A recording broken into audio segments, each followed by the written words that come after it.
बिस्मिल्लाहिर्रहमानिर्रहीम। अल्लाह ताला ने इस दुनिया में जो भी चीज़ की तख्लीक की है उसकी कोई ना कोई निशानी और अलामत ज़रूर रखी है जिससे उसकी पहचान होती है। अल्लाह ताला ने इंसान को अशरफुल मखलूक़ात पैदा किया है। अल्लाह ताला ने इंसान को बड़ी बड़ी अजीम नेमतों से नवाजा है। अल्लाह ताला ने इंसान के अलावा दुनिया में किसी को भी इतनी नेमतें अता नहीं की। हम अल्लाह ताला की अशरफुल मखलूक़ात होने के नाते नेक काम करते हैं तो कभी कभी हमारे जहन में ये सवाल पैदा होता है कि हम अल्लाह ताला की इबादत करते हैं, सदका और खैरात करते हैं, रोज़े रखते हैं, उम्रा हज करते हैं, क्या अल्लाह ताला हमसे राज़ी हुआ है कि नहीं।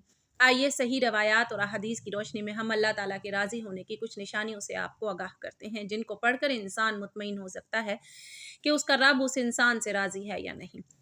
नंबर 1, अल्लाह ताला की अताअत में लुत्फ़। एक बार हज़रत मूसा अलैहिस्सलाम ने अपने रब्बे कायनात की बारगाह में अर्ज़ की, तर्जुमा, ए परवरदिगार मुझे इन निशानियों से आगाह करें जिससे ये मालूम हो कि तू अपने बंदे से खुश है। अल्लाह ताला ने इरशाद फरमाया, तर्जुमा, जब तुम ये पाओ कि मैं अपने बंदे को अपनी अताअत और बंदगी के लिए आमादा कर रहा हूँ और उसको गुनाह से दूर रख रहा हूँ तो यही मेरे उससे खुश और राज़ी रहने की निशानी है। यानी अल्लाह पाक के किसी बंदे से राज़ी होने की सबसे पहली और बड़ी निशानी ये है कि बंदे को अल्लाह की इबादत में लुत्फ़ आना शुरू हो जाता है, गुनाहों से नफ़रत हो जाती है। नंबर 2, बंदे का क़ज़ा और क़दर इलाही पर राज़ी रहना। हदीस मुबारका में है कि अगर कोई बंदा अपने रब की रज़ा पर खुश हो, अल्लाह ताला के किए हुए फ़ैसलों पर राज़ी हो जाए, बंदा खुशी और गम के मौका पर किसी भी किस्म की शिकायत अपनी ज़बान पर ना लाए, ये सब इस बात की दलील है कि अल्लाह ताला अपने उस बंदे पर खुश है।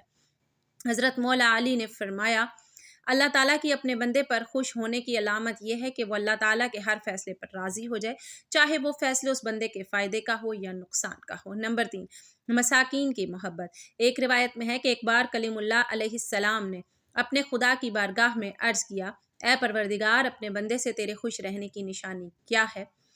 अल्लाह ताला ने हज़रत मूसा अलैहिस्सलाम पर वही नाजिल फरमाई, ए मूसा अलैहिस्सलाम, जब तुम अपने दिल में मसाकीन की मोहब्बत और ज़ालिमीन से नफ़रत को महसूस करो तो समझ लेना कि हम राज़ी हैं। नंबर 4, अल्लाह की खुशी प्यारी या बंदों की। इस दुनिया में बेशुमार ऐसे लोग अपने आप को पक्का और सच्चा मोमिन मानते हैं जो ज़िंदगी में लोगों की रज़ा को अपने रब की खुशी और रज़ा पर तरजीह देते हैं। ऐसे लोगों को ये बात ज़हन नशीन कर लेनी चाहिए कि अपने आप पर गरूर करना कि मैं सच्चा और पक्का मोमिन हूँ, ये बात उनका ईमान को कमज़ोर कर देती है। ये बात कहने से अल्लाह ताला भी ऐसे बंदों पर नाराज़ हो जाता है जिसकी वजह से ये बंदा अपने रब की रहमतों से दूर हो जाता है। इंसान की इस नुक्ता पर तवज्जो दिलाने के लिए बेशुमार रवायात हैं। हज़रत इमाम सादिक से इस मामले में एक बेहतरीन रवायत कुछ इस तरह से है, तर्जुमा, तुम किसी को खुश करने की खातिर अपने रब के गज़ब को मुश्ताइल न कर देना और उससे दूरी इख्तियार करके तुम किसी की कुर्बत तलाश करने की कोशिश मत करना।